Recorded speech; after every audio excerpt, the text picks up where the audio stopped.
नून league के deputy secretary general अता तारड़ लाहौर में प्रेस कॉन्फ्रेंस कर रहे हैं। जो ऑन ग्राउंड पोजीशन देखी है, हम जो लोगों से मिलते हैं गली मोहल्लों में, बाजारों में, चौकों चौराहों में, लोगों में बढ़ती हुई महंगाई, बेरोजगारी, गुर्बत की वजह से जो गम गुस्सा है उसमें दिन ब दिन इजाफा हो रहा है। और मैं आपको बताऊं कि जो बाई इलेक्शन में लोगों के तासुरात थे वो काबिल बयान नहीं हैं। लोग किन किन अलकाबात से इमरान खान को और इस जमात को नवाजते हैं। और कराची जैसे शहर में आप देखें, छठे नंबर पे फैसल वाडा की छोड़ी हुई सीट पर पीटीआई छठे नंबर पर आई। लाहौर के इलेक्शन में राह फरार इख्तियार की गई और अपने कागज रिजेक्ट करवाए गए ताकि अवाम के सामने जाकर वोट मांगकर जिल्लत का सामना ना करना पड़े। तो ये शायद इनको भी समझ नहीं आ रही और वक्त लगेगा इनको ये समझ आते हुए कि ज़मीनी हकायक है क्या, क्योंकि इस्लामाबाद में बैठकर ज़मीनी हकायक का उस तरीके से अंदाज़ा नहीं लगाया जा सकता। और मैं अब ये समझता हूं कि कारकर्दगी तो सिरे से थी ही नहीं और उसमें मईशत की तबाही के जिम्मेदार इमरान खान साहब हैं। एक ही बयानिया इनके पास बचा था, वो झूठा और खोखला एहतसाब का नारा था। उसमें भी इन्होंने लिया गया, वो इस बुनियाद पर लिया गया कि उनकी कारकर्दगी ठीक नहीं थी। इमरान खान साहब ने ऑपोजिशन के मौकफ की तायीद की और मैं तो पिछले 2 हफ्ते से कह रहा था कि ये शहजाद अकबर फारिग होने वाला है। और इससे पहले मैंने ये भी बात की थी कि शहजाद अकबर अनकरीब मुल्क छोड़ के भागेगा। एक प्रेस कॉन्फ्रेंस के दौरान ये मैं बात कर चुका हूं। तो हमें यह खदशा मौजूद है कि 3.5 साल इस मुल्क में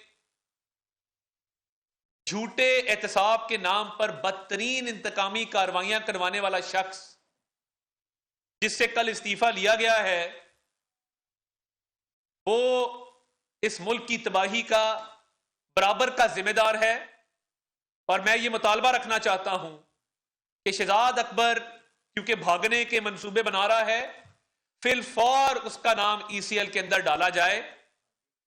अगर अगले 4 दिनों के अंदर उसका नाम ईसीएल में नहीं डाला जाता, हम बाकायदा दरखास्त देंगे कि शहजाद अकबर का नाम ईसीएल में डाला जाए।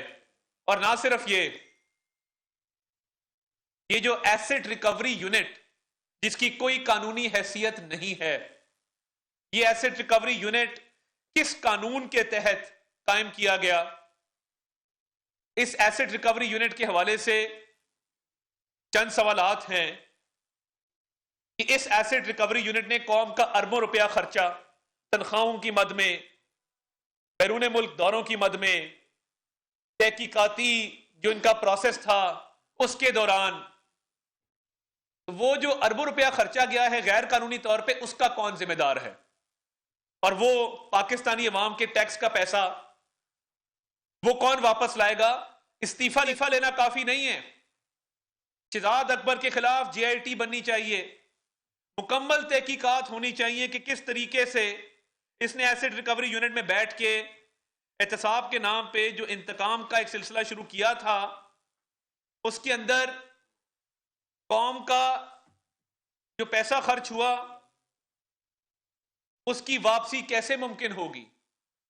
और एसेट रिकवरी यूनिट में बैठ के शहजाद अकबर ने एसेट बनाए भी इसी लाहौर शहर में।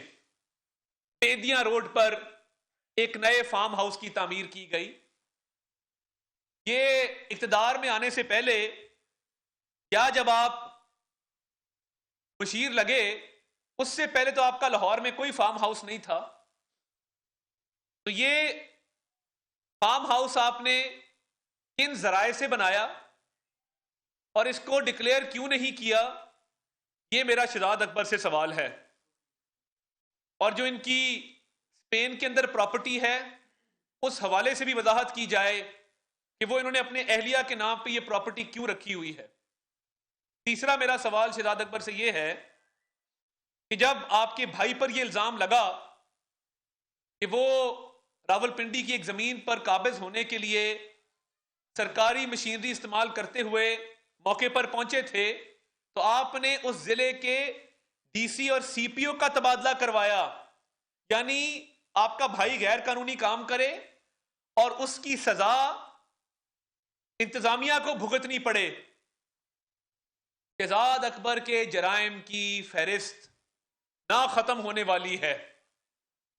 हम भरपूर कानूनी चाराजोई करने का हक रखते हैं और ये एसेट रिकवरी यूनिट के तहत जो एसेट्स बनाए गए हैं, इसका एक एक पाई का आपको जवाब देना होगा।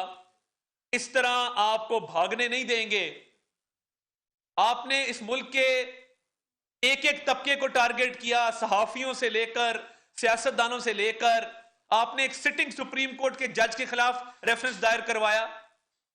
इस एसेट रिकवरी यूनिट ने आज तक आटे की जो चोरी थी, अरबों रुपए का स्कैंडल था, उसका नोटिस क्यों नहीं लिया? अरबों रुपए की चीनी चोरी हुई, उसका नोटिस क्यों नहीं लिया? अद्वियात का स्कैंडल है, मालम जब्बा का स्कैंडल है। आज अशियाए खुर्दनोश महंगी हैं क्योंकि आपने माफियाज को परवान चढ़ाया।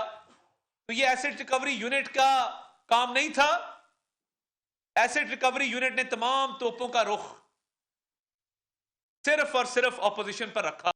नून लीग के डिप्टी सेक्रेटरी जनरल अता तारड़ लाहौर में प्रेस कॉन्फ्रेंस कर रहे हैं। जो ऑन ग्राउंड पोजीशन देखी है, हम जो लोगों से मिलते हैं गली मोहल्लों में, बाजारों में, चौकों चौराहों में, लोगों में बढ़ती हुई महंगाई, बेरोजगारी, गुर्बत की वजह से जो गम गुस्सा है, उसमें दिन ब दिन इजाफा हो रहा है। और मैं आपको बताऊं कि जो बाई इलेक्शन में लोगों के तासुरात थे वो काबिल बयान नहीं हैं। लोग किन किन अलकाबात से इमरान खान को और इस जमात को नवाजते हैं। और कराची जैसे शहर में आप देखें, 6ठे नंबर पे फैसल वाडा की छोड़ी हुई सीट पर पीटीआई 6ठे नंबर पर आई। लाहौर के इलेक्शन में राह फरार इख्तियार की गई और अपने कागज रिजेक्ट करवाए गए ताकि अवाम के सामने जाकर वोट मांगकर जिल्लत का सामना ना करना पड़े। तो ये शायद इनको अभी समझ नहीं आ रही और वक्त लगेगा इनको ये समझ आते हुए कि ज़मीनी हकायक है क्या, क्योंकि इस्लामाबाद में बैठकर ज़मीनी हकायक का उस तरीके से